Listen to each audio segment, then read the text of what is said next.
यूकेकडून भारतामध्ये जो माल आयात केला जातो त्याच्यावर सरासरी 15% आयात शुल्क आकारलं जात होतं, परंतु या मुक्त व्यापार करारानंतर हे आयात शुल्क थेट 3% कमी होणार आहे। याचा फायदा ब्रिटिश मालाला जसा होणार आहे तसा भारतातून जो माल ब्रिटनमध्ये किंवा यूकेमध्ये निर्यात होतो त्या मालाला सुद्धा या कमी आयात शुल्काचा फायदा मिळणार आहे।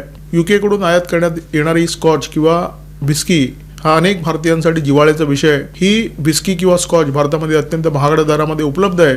त्याचं कारण म्हणजे हा माल आयात करताना भारताकडून त्याच्यावर 150% आयात शुल्क आकारलं जातं। हे आयात शुल्क आता थेट 70% कमी होणार आहे आणि पुढे पुढे हे आयात शुल्क 40% कमी करणं या करारानंतर शक्य होणार आहे। पंतप्रधान नरेंद्र मोदी यांच्या याच दौऱ्याच्या काळामध्ये यूके इंडिया विजन 2035 जारी करण्यात येणार आहे। भविष्यातील 10 वर्षांमध्ये या दोन्ही देशांची वाटचाल कशी असेल त्याच्यावर हा दस्तऐवज प्रकाश टाकेल।